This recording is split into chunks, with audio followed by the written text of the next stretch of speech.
बिस्मिल्लाहिर्रहमानिर्रहीम। अस्सलाम वालेकुम students. CS 506 web design and development के लेक्चर नंबर 32 में आप लोग को वेलकम।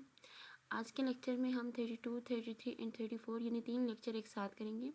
और 3 लेक्चर एक साथ करने का मकसद ही यही है क्योंकि हमने पहले भी देखा था कि हमारे लेक्चर जो थे वो मोस्टली नेक्स्ट लेक्चर के साथ कनेक्टेड होते हैं। अभी भी हमने जो लेक्चर नंबर 31 किया था वो टोटली कनेक्ट था 32 के साथ, लेकिन वहाँ 3 लेक्चर हमने एक साथ कवर किए थे। तो ये कुछ पार्ट जो है वो लेक्चर नंबर 31 का इसमें है और कुछ जो है 32 जो है वो कनेक्ट है आगे 33 ऑनवर्ड। सो आज हम देखेंगे लेक्चर नंबर 32 को, जिसमें हमारे पास सेशन ट्रैकिंग 2 है। इससे पहले हमने बात की थी सेशन ट्रैकिंग पे, वो हमने लेक्चर नंबर 31 में की थी। उसमें हमने क्या देखा था कि बेसिकली ये जो सेशन ट्रैकिंग है ये होता क्या है कि आपके पास एक सर्विलेट से अपने आप वैल्यू को जो दूसरे सर्विलेट पे हासिल करते हो उसको हम सेशन ट्रैकिंग बोलते हैं। अपने सेशन एक ट्रैक किया। अब हम करना सीखेंगे। पहले हमने देखा था उसके 3 मेथड भी साथ हमने देखे थे। एक हमने with the help of cookies और URL rewriting and hidden field था, जिसमें हमने कुकीज़ को तो डिस्कस कर लिया था, लेकिन URL रीराइटिंग और हिडन फील्ड जो थी वो रह गई थी। आज के लेक्चर में हम देखेंगे URL रीराइटिंग और हिडन फील्ड्स। यानी आज हमने सेशन ट्रैकिंग में जो है वो कुकीज़ को क्रिएट करना नहीं देखना, बल्कि आज हमने क्या करना है URL रीराइटिंग को देखना है और साथ हिडन फील्ड्स को देखना है। तो सबसे पहले अब देख लें, यहाँ यही डिस्कस किया है इन्होंने कि हम जो है वो कुकीज़ को पहले डिस्कस कर चुके हैं जैसा हमने किया है लेक्चर्स में। अब हम इन दोनों की बारी है URL रीराइटिंग और हिडन फील्ड्स की, इनको देखेंगे। सबसे पहले अगर हम बात करें सेशन ट्रैकिंग का, तो हमने बता दिया ना कि एक सर्वलेट से जब आप अपनी वैल्यू को दूसरे सर्वलेट पे शो करवाना चाहते हो या दूसरे सेशन पे रखना चाहते हो तो उसको हम कहते हैं कि हमने एक सेशन ट्रैक किया। अब URL रीराइटिंग क्या होता है, तो देखिए इसमें जैसे हमने कुकीज़ के अंदर इंफॉर्मेशन ऐड करते थे, यहाँ पर क्या होता है URL रीराइटिंग में आपको थोड़ी एक्स्ट्रा इन्फॉर्मेशन ऐड करनी होगी। एक्स्ट्रा इन्फॉर्मेशन आप मुख्तलिफ़ तरीक़ों से ऐड कर सकते हैं। ज़रूरी नहीं है कि एक ही मेथड से आप जो है वो अपनी इन्फॉर्मेशन को ऐड करें, उसके डिफरेंट मेथड्स होंगे। URL में जब एक्स्ट्रा इन्फॉर्मेशन ऐड होती है तो ये आप ये बताती है कि मतलब ये इस चीज़ के लिए होती है एक्स्ट्रा इन्फॉर्मेशन कि यूज़र कौन सा है। बेसिकली ये चीज़ क्लियर करवाती है कि यूज़र आपका कौन सा है और इसने क्या काम करना है। सो ये है हमारे पास URL रीराइटिंग, जिसमें हमने थोड़ी एक्स्ट्रा इन्फॉर्मेशन ऐड करनी होगी। इसके कुछ डिसएडवांटेजेस भी हैं, जिसमें मैं आपको सिंपली बता देती हूँ कि ये लेस सिक्योर है देन कुकीज़ से लेस सिक्योर है। उसके अलावा ये क्या करता है, ये जनरेट मोर नेटवर्क ट्रैफिक्स करता है और इसके साथ साथ ये जो है ओनली लिंक पे काम करता है। सो ये इसके 2-3 जो मेन जो डिसएडवांटेजेस थे वो ये हैं। इसको भी आप लोग रीड कीजिएगा, यहाँ से भी आपको डिसएडवांटेजेस इसके मिल जाएंगे। नेक्स्ट देखिए हमारे पास एक प्रोग्राम किया हुआ है, इसको हम स्किप करते हैं क्योंकि एग्जांपल इन्होंने ऑनलाइन बुक स्टोर की दी हुई है रीराइटिंग की, URL रीराइटिंग की। सो नेक्स्ट हम देखते हैं, नेक्स्ट हमारे पास कौन सा टॉपिक है।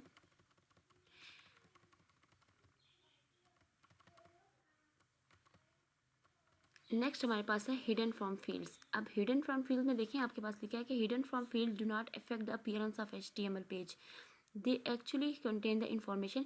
यानी हिडन फील्ड्स जो होती है वो HTML पेज को इफेक्ट नहीं करती, यानी उसको मुतासिर नहीं करती। HTML पे आपकी फील्ड जितनी भी हिडन होंगी वो क्या करेंगी, वो आपके HTML पेज को नुकसान नहीं देंगी। They actually contain the information that is needed to send the server. यानी इसके अंदर कौन सी इन्फॉर्मेशन होती है जो आप सर्वर को भेजते हैं, ठीक है। यानी सर्वर को भेजने के लिए आपको पास होती है इन्फॉर्मेशन, वो इसके अंदर स्टोर होती है। अब आप कोई फील्ड हिडन कर भी दें तो आपके HTML पेज को नुकसान नहीं होगा, क्योंकि इसमें जो इन्फॉर्मेशन हिडन फील्ड के अंदर भी जो है वो इन्फॉर्मेशन स्टोर होती है जो अपने सेशन को जो है मेंटेन रखती है। सो हिडन फील्ड के लिए जस्ट यही 3-4 लाइन्स हैं जिसको आपने याद रखना है कि हिडन जितनी भी फील्ड्स आपकी हिडन होंगी तो उससे आपके HTML पेज को कोई भी इफेक्ट नहीं होगा। उसके बाद जावा ने कुछ सोल्यूशन भी दिया है सेशन ट्रैकिंग के लिए। उसने एक एक्सीलेंट सोल्यूशन प्रोवाइड किया है, लेकिन यहाँ पर उन्होंने जस्ट इतना बताया कि सोल्यूशन प्रोवाइड है, बाकी डिस्कस हम उसको आगे डिटेल से करेंगे। बाकी देखें working with HTTP session, work कैसे करना है HTTP सेशन पर। तो उसके लिए आपने सबसे पहले काम जो करना है उसके लिए आपने 4 स्टेप फॉलो करने हैं। 4 स्टेप कौन से हैं, उसमें फर्स्ट स्टेप है आपका getting the user session object, जिसके अंदर आपने क्या गेट करना है, यूज़र का सेशन ऑब्जेक्ट गेट करना है। और किस मेथड से गेट करना है उसके लिए आप गेट सेशन का मेथड जो है वो कॉल करेंगे। ये वाला मेथड है और ये इसका फुल मेथड है, इसको आप लोगों ने याद रखना है, ठीक है। और साथ प्रैक्टिस भी करनी है क्योंकि ये एग्जाम के पॉइंट ऑफ व्यू से MCQs के लिए और शॉर्ट क्वेश्चंस के लिए जो है इंपॉर्टेंट है। ठीक है। वर्क विद HTTP सेशन कर रहे हैं, उसके लिए आपने 4 मेथड अप्लाई करने हैं, जिसमें पहला मेथड आपका है getting the user session object, जिसमें आप यूज़र का जो है वो ऑब्जेक्ट गेट करते हैं। उसके लिए आप कौन सा जो है मेथड कॉल करते हैं वो आपने देख लिया। फिर उसके बाद है storing information in a session. Storing information, जब भी आप सेशन का इन्फॉर्मेशन स्टोर करेंगे तो उसके लिए आप कौन सा मेथड कॉल करेंगे, सेट एट्रीब्यूट का मेथड कॉल करेंगे। ठीक है, सेट एट्रीब्यूट के मेथड से क्या होगा कि आपके पास जितनी भी इन्फॉर्मेशन थी वो आप गेट कर लेंगे। उसके लिए आपने मेथड कौन सा कॉल करना है, ये सारा मेथड आपने कॉल करना है। उसके बाद है नेक्स्ट हमारे पास looking up information associate with a session. Session की जो है इन्फॉर्मेशन जो है वो आपने गेट करनी हो, उसके लिए आपने यानी उसको देखना हो, इन्फॉर्मेशन को मालूमात आपने देखनी हो, स्टोर करनी हो, तो उसके लिए आपने गेट एट्रीब्यूट लेना है। देखिए सेट एट्रीब्यूट्स और गेट एट्रीब्यूट्स मेथड्स हमने पहले भी देखे थे कि सेट किसके लिए यूज़ होते हैं, गेट किसके लिए यूज़ होते हैं। ठीक है, तो ये सारे आपने यूज़ करने हैं। ये हमारे पास था मेथड नंबर 3। 4 में हमने क्या डिस्कस करना है, terminator session. Terminator session means कि अपने सेशन को अब ख़त्म करना है, तो उसके लिए आपने कौन सा मेथड कॉल करना है HTTP में, आपने सी इनवैलिडेट, यानी आपका सेशन जो है वो ख़त्म हो गया। सो यहाँ पर ये जो 4 स्टेप थे ये इंपॉर्टेंट थे, आपने इसको विद द हेल्प ऑफ जो मेथड्स हैं इनको आपने अच्छी तरह से याद करना है। नेक्स्ट हमारे पास इसमें आ रहा है difference between in code URL and in code redirect URL। इनका डिफरेंस क्या है आपस में, तो देखिए आपके पास यहाँ दिया हुआ है difference between in code URL and in code redirect URL। तो आपने इस थ्योरी को तो रीड कर लेना है, लेकिन उसके साथ आपने इन कोड URL के बारे में बताना है। जो सिंपल सा इनका डिफरेंस है इसमें यह है कि इन कोड URL जो है वो आपके हर URL में यूज़ होता है। ठीक है, यानी इन सर्विलेट के आउटपुट में जो ऑल URLs हैं उनके अंदर ये यूज़ होता है, और रीडायरेक्ट जो है वो कहाँ यूज़ होता है, वो रीसेंट रीडायरेक्ट में ओनली यूज़ होता है। ठीक है, ये इनका डिफरेंस है। मेन डिफरेंस क्या है कि इन कोड URL जो है वो आपके पास तमाम जो URL हैं सर्विलेट के उसके आउटपुट के लिए यूज़ होते हैं, और इसी तरह रीडायरेक्ट URL जो है वो कहाँ यूज़ होते हैं, वो जस्ट रीसेंट रीडायरेक्ट ओनली उसी के अंदर यूज़ होते हैं। ठीक है, ये आपके पास मेथड उनके दिए हुए भी हैं, इनको आप लोग देख लीजिएगा। सो इसमें यही था, जस्ट इसका डिफरेंस देख लीजिएगा, और इसके जो हमने मेथड देखे वो इंपॉर्टेंट हैं, उनको देख लीजिएगा। बाकी उसके बाद हमारे पास आते हैं some methods of HTTP session. HTTP session के कुछ मेथड्स हैं, जैसे हम पहले भी मेथड हर चीज़ के देखते रहे, इस तरह ये मेथड जिसके इंपॉर्टेंट हैं। उसमें आपके पास सेट एट्रीब्यूट है, जिसमें आप क्या करते हैं, एट्रीब्यूट सेट करते हैं। ठीक है, फिर उसके बाद गेट एट्रीब्यूट, यहाँ पर आप एट्रीब्यूट को गेट करते हैं। रिमूव एट्रीब्यूट, आपने कोई रिमूव करनी हो, वैल्यू नेम्स आपने रिमूव करना हो, तो आप क्या करते हैं, आप इस रिमूव एट्रीब्यूट की मदद से करते हैं। अपने ID गेट करनी हो तो आप किसकी मदद से करते हैं, गेट ID के बटन से, जिससे आप ID की मदद से आप जो है वो आपको जो है वो ID गेट होती है। ठीक है, इसी तरह गेट क्रिएशन टाइम, फिर उसके बाद है get max inactive interval. ठीक है, इन चीज़ों के लिए आपने क्या करना है, यानी आपने ID लेनी हो वापस, या फिर आपने जो है वो सेशन टाइम का सेशन जो है वो देखना हो, ठीक है, या गेट करना हो, तो उनके लिए आपने कौन कौन से एट्रीब्यूट यूज़ करने हैं, ये वाले सारे एट्रीब्यूट यूज़ करने, अपने अपने पर्पज़ के लिए सारे यूज़ हो रहे हैं। वैसे तो उनके नाम से ही पता चल जाता है कि कौन से जो है वो मेथड किस लिए कॉल हो रहा है। सो इनको आप लोगों ने अच्छे से याद रखना है, क्योंकि ये आपके इंपॉर्टेंट है मेथड। ठीक है, ये आपके MCQs के लिहाज से बहुत ज़्यादा इंपॉर्टेंट है। सो इस लेक्चर के अंदर कितना था आपने देख लिया, जस्ट आपने मेथड्स देखने हैं, और आपने क्या देखना है, साथ उसके मेथड जितने भी हमने अप्लाई किए, और जिस तरह से यानी जो कोड पार्ट है उनको आप लोगों ने याद रखना है। बाकी इसमें थ्योरी सेशन इतना नहीं है। सेकंड में हमने देखें, पहले अगर आपको याद हो, हमने लेक्चर नंबर 14 में एक डेटाबेस की कनेक्टिविटी की थी। लेक्चर नंबर 14 है, और पेज नंबर आई थिंक 137 या 138 होगा। इसमें हमने एक प्रैक्टिकल किया था, जिसके हमने क्या किया था कि जावा की डेटाबेस के साथ कनेक्टिविटी करवाई थी। तो सेम वही टॉपिक आज यहाँ पे फिर से डिस्कस होगा। हमने जावा की जो है वो डेटाबेस के साथ कनेक्टिविटी का देखना है। तो देखें यहाँ पर एक रेडी करनी है आपने सर्च बुक, यानी सर्च बुक आपने रेडी करनी है। सर्च बुक क्या होता है कि आपके पास एक बुक है, उसमें से आप किसी भी स्टूडेंट का नाम जो है वो सर्च कर सकते हो, उसका एड्रेस सर्च कर सकते हो। तो उसको हम with the help of code देखेंगे, लेकिन उससे पहले हम बात करेंगे लेयर्स पे, कि लेयर्स क्या होती हैं वेब एप्लीकेशंस के अंदर। तो देखें जब भी जो है वो हमारा सिस्टम काम करता है वो कुछ लेयर्स के ऊपर काम करता है, जिसमें हमारे पास सबसे पहले है प्रेजेंटेशन लेयर, फिर है बिजनेस लेयर, और फिर है डाटा लेयर। ये 3 लेयर हैं। इन लेयर्स की मदद से हमारा सिस्टम जो है वो काम करता है। उसमें सबसे पहला कौन सा है, प्रेजेंटेशन लेयर। तो ये कौन सा लेयर, ये कौन सी लेयर होती है, जहाँ जो है आपका यूज़र यानी आप जो है जहाँ इंटरेक्ट करते हो उस चीज़ को हम प्रेजेंटेशन लेयर बोलते हैं, यानी ये यूज़र के साथ इंटरेक्ट करती है। ठीक है, यूज़र इस एप्लीकेशन के साथ जब डायरेक्टली इंटरेक्ट करता है तो उसको हम कहते हैं प्रेजेंटेशन लेयर। उसके साथ साथ है बिजनेस लेयर। बिजनेस लेयर में आपको कहते हैं, इसको हम दूसरा नाम जो है वो सर्विस लेयर भी बोलते हैं। इसमें मैं आपको अगर सिंपल बता दूँ, यानी आपका जो सर्विलेट है वो आपकी रिक्वेस्ट को क्या करता है, वो आगे भेजता है। तो वो बिजनेस लेयर में ये सारा काम होता है। तो सेम इसी तरह नेक्स्ट है डाटा लेयर। जैसे नाम से ही पता चल रहा है कि ये क्या करता है, इसके अंदर आपके पास सारे डाटा जो है वो आपका हैंडल होता है। सो अब देखें, जैसे हमने बताया कि हमने लेक्चर नंबर 14 में डाटाबेस की कनेक्टिविटी देखी थी। सेम इसी तरह हमने अब क्या करना है, डाटाबेस एक बनानी है। उसके लिए हमने सबसे पहला स्टेप क्या करना है, एक फोल्डर बनाना है। हमने डाटाबेस क्रिएट करनी है। उसके बाद हमने क्या करना है, एक टेबल बनाना है पर्सन के नाम से, और उसके अंदर उसकी information with the help of columns, name, address, phone number, यानी कॉलम में हमने उसका एड्रेस लिखना है, नेम लिखना है और फ़ोन नंबर लिखना है। ठीक है, ये सारा टेबल हमने बनाना है। और अगर आपने ये डाटाबेस कनेक्टिविटी का आपको नहीं पता कि कैसे करते, तो लेक्चर नंबर 14 में आप देखें, सेम यही टेबल हमने क्रिएट किया था, प्रैक्टिकली हमने किया था। सो हम इसको दोबारा यहाँ प्रैक्टिकल नहीं करेंगे क्योंकि हम एक बार इसको कर चुके हैं। सो आपने क्या करना है, एक टेबल क्रिएट करना है पर्सन नाम से। ठीक है, उसमें उसका नेम लिखना है, एड्रेस लिखना है, फ़ोन नंबर लिखना है। 3 रखें, 4 रखें या 5 रखें, जितने पर्सन आप रखना चाहते हैं। पहला स्टेप आपने यही करना है कि आपने ये चीज़ करनी है। दूसरा आपने क्या करना है, दूसरे में आपने क्या करना है, MS के अंदर आपने टेबल बनाते हैं। ठीक है, उसके बाद क्या करना है कि उसका जो पर्सन इन्फो के नाम से ना, ये डाटाबेस का आपका नाम होना चाहिए पर्सन इन्फो मीन्स कि आपकी जो पर्सन इन्फॉर्मेशन है जो आपने पर्सन की दी थी, वो सारी अब आपने क्या करनी है, यहाँ पर उसके लिए जो है वो आपने कोड लिखना है। कोड लिखने के लिए आपने सबसे पहला स्टेप क्या करना है कि आपने एक HTML की फ़ाइल जो है वो क्रिएट करनी, सॉरी HTML की नहीं, फ़ाइल पर्सन इन्फो की आपने जावा की जो है फ़ाइल क्रिएट करनी है।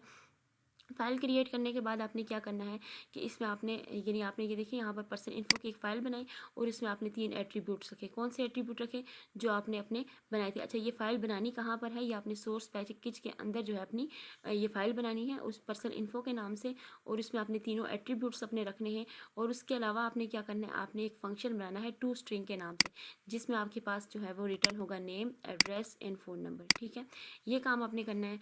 फिर उसके बाद थर्ड स्टेप आपने क्या लेना है कि आपने एक और जावा की क्लास बनानी है। जावा की एक और क्लास जब बनाएंगे, वो कौन से नाम से होगी, पर्सन DAO के नाम से। ठीक है, ये नाम है आपके पास कि पर्सन DAO के नाम से आपने एक और फाइल जो है वो जावा की क्लास क्रिएट करनी है। इसमें इस कोड के अंदर आपने क्या करना है, इसके अंदर आपने डाटाबेस की कनेक्टिविटी होगी, यानी डाटा फैच करेगा इसमें। ये जो पूरी क्लास है ये हम पहले भी बना चुके हैं। ठीक है, इसके अंदर आपकी कनेक्टिविटी होगी और क्या होगा कि आपका जो है वो सारा जो है डाटा जो है वो फैच होगा। तो जब आप अपनी SQL के साथ कनेक्टिविटी करेंगे, तो सबसे पहले क्या करेंगे, आप जो है वो पैकेज इंपोर्ट करेंगे java.sql का। ठीक है, ये पैकेज इंपोर्ट करेंगे क्योंकि आप कनेक्टिविटी करें, और फिर यहाँ से आप जो गेट करना चाहते हैं, लेना चाहते हैं, फैच करना चाहते हैं, वो आपने यहाँ मेंशन करना होगा with the help of query. तो यहाँ पर select from person where name, यहाँ पर अपने डाटाबेस साथ कनेक्टिविटी करोगे और साथ उसके जो है वो जो चीज़ आप गेट करना चाहते हैं वो लिखना है। और ये जो आपके पास है, ये आपने क्या किया, ये आपने पाथ भी बताना होगा अपने डाटाबेस का। ठीक है, ये पाथ के लिए आपने एड्रेस पूरा लिखा। नेक्स्ट आपके पास स्टेप नंबर 4, जिसमें आपने सर्च पर्सन इन्फो के नाम से जो है वो एक सर्वलेट तैयार करनी है। ये भी एक क्लास आपने तैयार करनी है जिसका नाम होगा सर्च पर्सन सर्वलेट। ठीक है, इसके अंदर क्या होगा, इसके अंदर आपने एक फॉर्म बनाना है जिससे आप क्या करेंगे, यूज़र से इनपुट लोगे। ठीक है, तो ये आपने एक फॉर्म बनाया जिसके अंदर आपने क्या किया, यूज़र से आप इनपुट लोगे और यूज़र फिर आपको जो देगा, फिर आप उसको नेक्स्ट वो है वो प्रोवाइड करोगे। सो ये वेरी सिंपल। इसमें से कुछ लाइन्स है कोर्स की, जैसे आपने अपनी असाइनमेंट में देखा था कि आपके पास सर्विलेट 1 एंड सर्विलेट 2 के जो थे वो आपने कोड लिखने थे। सो इसी तरह इसके भी कुछ कोड्स के पार्ट हैं जो आपके इंपॉर्टेंट हैं, उनको आप लोगों ने माइंड में रखना है। नेक्स्ट स्टेप है हमारे पास पैकेजेस क्या हैं, तो वेरी सिंपल के देखें, कई बार ऐसा आता है कि हम छोटे छोटे प्रोजेक्ट्स पे काम करें, तो लेकिन ऐसा भी तो हो सकता है ना कि हमारे पास एक बड़ा प्रोजेक्ट आ जाए और उसमें एक फ़ाइल ना बल्कि बहुत ज़्यादा फाइल्स हों। जब वो फाइल्स ज़्यादा होंगी तो क्या होगा, हमें उनको मैनेज करना मुश्किल होगा। तो जावा ने हमें क्या दिया, जावा ने हमें एक पैकेज दिया कि आप उस पैकेज की मदद से आप क्या कर सकते हैं, उन तमाम फाइल्स को जो है वो एक डायरेक्टरी के अंदर रख सकते हैं। सो ये चीज़ होता है पैकेज कि आप बहुत सी फाइल्स को जो है वो एक डायरेक्टरी के अंदर रख सकते हैं इजीली और अपना काम कर सकते हैं। वही क्वेश्चन है कि व्हाट इज़ पैकेजेस, तो आपको पैकेज का पता है कि आप जब भी किसी बड़े प्रोजेक्ट पे काम करेंगे, आपके पास ज़्यादा फाइल्स होंगी, तो आप उसको क्या करेंगे, एक डायरेक्टरी के अंदर रखेंगे, जिससे आपका काम क्या होगा, सिंपल होगा, आसानी से हो जाएगा, बल्कि तेज़ी से आपका काम जो है वो हो जाएगा। नेक्स्ट है how to create a package को क्रिएट कैसे करना है, तो सब बहुत इम्पॉर्टेंट भी है और ईजी भी है कि आपने पैकेज को क्रिएट करने के लिए क्या करना है, सबसे पहले आपने उसका कीवर्ड यूज़ करना है पैकेज का, यानी PACK AGE पैकेज यही कीवर्ड है। आपने इस पैकेज को जब आप करेंगे तो आप अपने कोड में इसको यूज़ करेंगे। ये कीवर्ड यूज़ करने के बाद आपके जो है ये यूज़ कहाँ पर करना है, आपकी जो सोर्स फाइल होगी, ठीक है, उसके टॉप पर आपने इसको यूज़ करना है। यानी सोर्स जितना भी आपने कोड लिखा ना उसके टॉप पे आपने इसको यूज़ करना है। ये टॉपिक था यहाँ पर, इसको रीड भी कीजिएगा। नेक्स्ट है हाउ टू यूज़ पैकेज। अब पैकेज को यूज़ कैसे करना है, तो वेरी सिंपल, इसको आपने यूज़ किससे करना है, इम्पोर्ट कीवर्ड से, ठीक है। जैसे क्रिएट किससे करना है आपने, वो पैकेज के कीवर्ड से, इसी तरह आपने पैकेज को यूज़ कैसे करना है, वो इम्पोर्ट के कीवर्ड से आपने यूज़ करना है, और ये उसका मेथड दिया हुआ है। नेक्स्ट हमारे पास है जावा सर्वर पेजेस यानी JSP। अब आपके पास क्या है, ये एक आपकी समझ लें कि एक नया टॉपिक है। इसमें आप जो है वो सर्वलेट पे बात नहीं करेंगे, यानी इसमें आप सर्वलेट क्रिएट नहीं करेंगे। अब JSP होता क्या है, देखिए आपके पास एक पेज के अंदर जब जावा का भी कोड हो और साथ HTML का भी कोड हो, यानी दोनों का कोड होगा, तो वो आपका कौन सा पेज कहलाएगा, वो आपका JSP का पेज कहलाएगा। अगर JSP के बारे में हम मज़ीद बात करें तो JSP में हम क्या करते हैं, हम इसमें जो भी काम करते हैं तो वो हम किसकी मदद से करते हैं, with the help of tags करते हैं, ठीक है। इसमें कुछ हम स्पेशल टैग जो है वो यूज़ करेंगे, ठीक है। ये सर्वर साइड टेक्नोलॉजी है, इसको हम सर्वर साइड टेक्नोलॉजी कहते हैं, और ये वेब एप्लीकेशन को क्रिएट करने के लिए यूज़ होती है। उसके अलावा डायनामिक वेब कंटेंट को जो है वो क्रिएट करने के काम आती है। सो ये था हमारे पास जावा सर्वर पेजेस। अब आप जान चुके होंगे कि जावा सर्वर पेजेस क्या हैं, इन पे हम कैसे काम करते हैं, लेकिन ये बात याद रखनी है कि इस पर हम स्पेशल टैग्स यूज़ करेंगे इसमें, और हमारा जावा का पेज और HTML का पेज जो है वो साथ साथ होंगे। यानी पहले ऐसा था, सर्वलेट में हम जब काम करते थे हमारा जावा का पेज अलग था, सर्वलेट का अलग था, सॉरी HTML का अलग था। लेकिन इसमें ऐसा नहीं होगा, इसमें आप with the help of tag काम करोगे और सारा काम जो है वो आपका एक साथ हो जाएगा। यानी ये आपका सर्वलेट से भी ज़्यादा आसान तरीका है। आप ये समझ लें कि ये उससे ज़्यादा आसान है। इसमें आप आसानी से जो है वो डाटा को रीड कर सकते हो, रिक्वेस्ट सेंड करना, जो भी है आपका काम जो है वो सारा आप कर सकते हो। सो ये आपके पास सर्वलेट का टॉपिक है। होप सो कि इसकी आपको समझ आ गई होगी। बाकी इसका ये फ्रेमवर्क दिखाया गया, तो मैंने आपको बता दिया कि ये HTML और जावा के जो है वो पेजेस एक साथ मिलके जो है वो JSP का पेज बनाते हैं। एडवांटेजेस में भी आपको पता है कि इसमें आप क्या है कि ये सर्वलेट से ज़्यादा इजी है। इसमें क्या होगा, आप better language of dynamic part use होगी जावा की, और बेटर लैंग्वेज है, बेटर लैंग्वेज मीन्स कि आप आसानी से अपना काम कर सकोगे, क्योंकि सिंपल है ना और ईजी भी है सर्वलेट से, तो यहाँ पर आपके सारे काम जो है वो आसानी से हो जाएंगे। अब आप के माइंड में ये सवाल आ रहा होगा कि जावा के जो है, जैसे हमने HTML के अपने स्पेशल कुछ टैग होते हैं, इस तरह JSP के टैग, तो टैग हम जो नेक्स्ट हमारा लेक्चर है वो सारा JSP के टैग्स पे ही है, ठीक है। जब हम JSP के टैग सीख लेंगे तो बाकी कोड तो सेम होगा, लेकिन क्या होगा कि जहाँ हम JSP जब हम की फाइल क्रिएट कर रहे हैं तो क्या होगा, हमारे पास हमें with the help of code जो है अपना सारा काम करना होगा। सो नेक्स्ट लेक्चर हमारा जावा सर्वर पेजेस का, वही JSP है जिसको आज हम क्रिएट करेंगे यहाँ पर। इसमें आप क्या करेंगे, इसमें आप सर्वलेट क्रिएट नहीं करते, इसके अंदर आपने क्या करना है, आपने जावा और HTML का कोड जो है वो एक साथ लिखना है, जो हम पहले डिस्कस कर चुके हैं। सो देखें अब आपके पास है फर्स्ट रन ऑफ JSP काम कैसे करता है। तो देखें सबसे पहले वेब ब्राउज़र से जो है वो रिक्वेस्ट सेंड की जाती है, ठीक है, वो कहाँ जाती है, JSP सोर्स के ज़रिए। सोर्स से आगे कहाँ पार्सल होती है, JSP पार्सर की तरफ, उसके ज़रिए से ये कहाँ कन्वर्ट हो जाती है, जावा सोर्स के अंदर। जावा सोर्स इसको क्या करता है, जावा कंपाइलर की तरफ, और फिर उसके बाद JSP सर्वलेट जो है वो रेडी होते हैं, और उसके साथ जावा सर्वलेट रेडी होने के बाद आपके वेब पेजेस और HTML के पेजेस जो है वो एक साथ जो होके आपका रिजल्ट जो है आपको मिल जाता है। तो ये इसका छोटा सा एक फ्रेमवर्क है। उसके बाद नेक्स्ट देखें उसके बेनिफिट्स कि JSP के बेनिफिट्स क्या हैं। जब भी हम कोई काम करते हैं सबसे पहले हम उसके एडवांटेजेस या डिसएडवांटेजेस को भी साथ साथ देखते हैं, और डिफरेंस भी देखते हैं कि इस चीज़ में और दूसरी चीज़ में क्या डिफरेंस है। लाइक JSP में और सर्वलेट में क्या डिफरेंस है, तो आपको पता है कि JSP अब जो है वो काम आसानी से करेगा और ज़्यादा अच्छे तरीके से करेगा। तो जब अच्छे तरीके से काम करेगा तो बेनिफिट्स में भी क्या होगा, उसकी सारी अच्छाइयाँ होंगी। यानी कन्वेंट है, यानी इसको काम करना इस पर बहुत ज़्यादा आसान है। उसके बाद एफिशिएंट है, एफिशिएंट मीन इसमें आप काम अच्छे तरीके से कर सकते हो। पोर्टेबल है, यानी एक जगह से दूसरी जगह इसको आसानी से मूव कर सकते हो। इनएक्सपेंसिव है, इनएक्सपेंसिव मीन्स कि ये महंगा भी नहीं है, आसानी से आप इसको परचेज़ करना मीन्स कि आप डाउनलोड करके इजीली फ्री में आप इसको यूज़ कर सकते हो। फिर है JSP और सर्विलेट्स। JSP और सर्वलेट्स में काम कैसे करेंगे, तो सबसे पहले हमने बात की कि हमने देखा था कि JSP में हम with the help of tags काम करेंगे। वो यहाँ पर इन्होंने एक सिंपल बताया कि आपने एक डेट जो है वो डिस्प्ले करवानी है, उसके लिए आपने कोड लिखना है। JSP में भी और सर्वलेट का भी आपने देखना है। तो JSP में जब आप कोड डिस्प्ले करोगे तो आपने कैसे करना है, यानी सर्वलेट में ये काम मुश्किल होगा, लेकिन JSP में क्या होगा, ईजिली होगा। सो आप देखिए यहाँ पर HTML का जो आपने ऊपर देखा था, हमने पढ़ा था कि JSP में हम कुछ स्पेशल टैग यूज़ करते हैं, तो वो ये हैं आपके स्पेशल टैग्स, ठीक है। ये आपने यूज़ किए और आपने न्यू डेट यहाँ जो लिखी हुई है ये डेट इज़, यहाँ पर आपने अपनी जो है वो पूरी डेट जो है वो इंटर कर देनी है। सो आपकी जो है वो डेट जो है शो हो जाएगी। इसमें अगर मैं आपको दिखाऊं कि टैग्स कौन से हमने यूज़ किए और ये किस मकसद के लिए यूज़ किए, ये भी हम डिस्कस करेंगे। ये आपने टैग यूज़ किए, इसको आप देखें आपने कहाँ यूज़ किया। यहाँ पर आपके पास जीएसपी के इंग्रेडिएंट्स हैं। इंग्रेडिएंट्स मीन्स कि आपके लिए जो जिससे जिन चीज़ों से मिलकर जीएसपी बनी है, लाइक इसमें कौन कौन से टैग यूज़ हो रहे हैं और किस किस मकसद के लिए यूज़ हो रहे हैं, ये सारे आपके टैग्स हैं।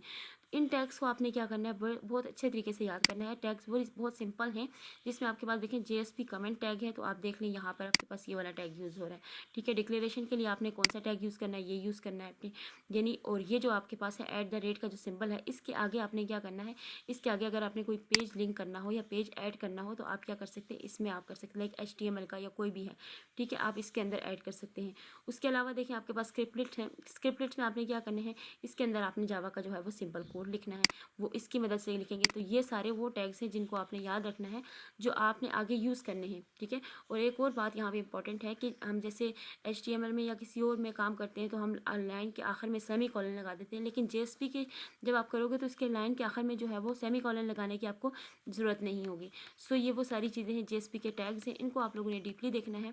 नेक्स्ट हमारे पास जो टॉपिक है, उन्होंने एग्जांपल दी है एक JSP की, जिस पे हमारे पास क्या है कि एक सिंपल कैलकुलेटर बनाया है और उसमें आपने फर्स्ट JSP और सेकंड JSP और उसमें सम का एक बटन आपके पास होना चाहिए, यानी फर्स्ट नंबर और सेकंड नंबर ऐड करने के बाद आपके पास एक क्या होगा, with the help of JSP आप एक कैलकुलेटर बनाओगे।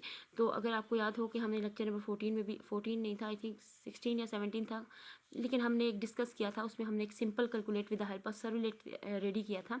तो सेम इसी तरह अब हमने with the help of JSP करना है। JSP में आपने क्या करना है, अब आपको पता चल गया कि JSP में हम with the help of tag करते हैं काम, और इसमें हमारी फाइल्स जो हैं वो एक साथ होती हैं। तो आपने क्या करना है, यहाँ पर हमने सिर्फ और सिर्फ हमने टैग्स को मद्देनज़र रखना है, यानी टैग्स का हमने ख्याल रखना है कि हमने कौन सा टैग कहाँ यूज़ करना है और किस वक्त यूज़ करना है। सो उस टैग की मदद से आपने ये सारा काम करना है, बाकी आपका कोड जो है वही सेम होगा। सो यहाँ पर हमारा जो है लेक्चर ख़त्म होता है। होप सो कि आपको समझ आ गई होगी। अब हम नेक्स्ट इंशाल्लाह देखेंगे जावा सर्वलेट के पेजेस के बारे में, पेजेस कैसे क्रिएट करते हैं, और विद द हेल्प ऑफ जो है वो कोड हम देखेंगे सारा। यहाँ पर हमारा लेक्चर ख़त्म होता है। ओके, अल्लाह हाफिज़।